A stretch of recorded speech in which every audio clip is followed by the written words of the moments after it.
Hello, my dear listeners. My name is Kishore Ganesh, and in this episode of the Vocal About Visuals podcast, I'll be reviewing Jiyan Krishnakumar's thriller Run Baby Run, starring RJ Balaji, Aishwarya Rajesh, Isha Talwar, Radhika Sarathkumar, and others. It is running right now, get it, at a theatre near you if you're listening to this podcast in South India. And if you live somewhere where you don't have access to this film on the big screen, follow me on Twitter and Insta at Podcast Plural, also linked in the description, where I'll update you guys when it is out on OTT along with the specific OTT, of course.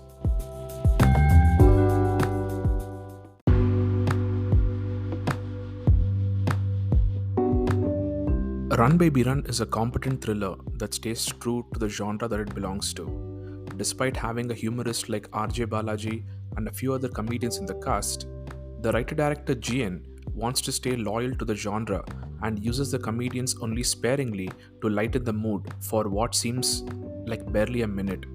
And Balaji is not even afforded this consideration.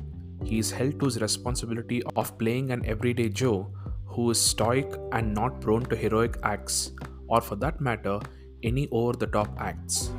In fact, the first and last time he does something over the top or dramatic is in his introduction scene. That's it. It is this restraint and loyalty to the genre and the story that makes Jiyan's film a very competent thriller. Once it gets going, it is pretty much edge of the seat stuff all the way till the end. But I have to note that this edge of the seatedness of this film also is not over the top. It is executed in a very even-keeled manner, and this lack of over-the-top treatment of the situations that happen in this film is what makes this film seem very relatable. Think a British crime/detective story set in a sleepy English village. The tale might be a bit too far-fetched and entertaining as hell, but it still seems possible. That's the feeling that I got when I watched this film, and in case you're wondering, all of these are compliments. I enjoy films like this, and there is enough evidence that these kind of stories rake in the moolah by quite a bit all across the world, cutting across cultures. So clearly, Jiyan has killed it here, and I truly believe that this movie has serious remake potential. Maybe Jiyan gets to direct those as well, if he wants to, of course. The only major flaw in this film happens literally in the climax, where the director chooses to connect a local problem to a quote-unquote national problem. This, as expected, removes it from the relatability zone and alienates it to the audience a bit. Or maybe it was just to audiences like me.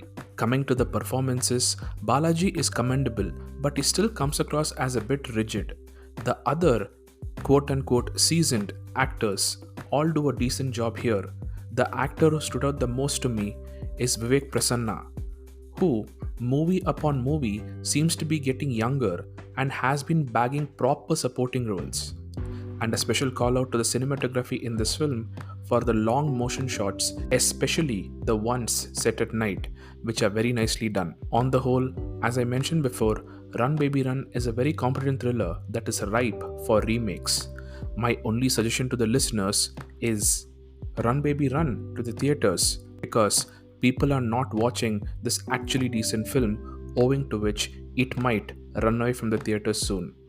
Once again, my name is Kishore Ganesh. This is the Vocal About Visuals podcast, and thank you, my dear listeners, for your time and for listening. Please consider following me on Twitter and Instagram at Podcast Plural, and if you like my content, do consider subscribing on your preferred podcast platforms and on YouTube. Thank you.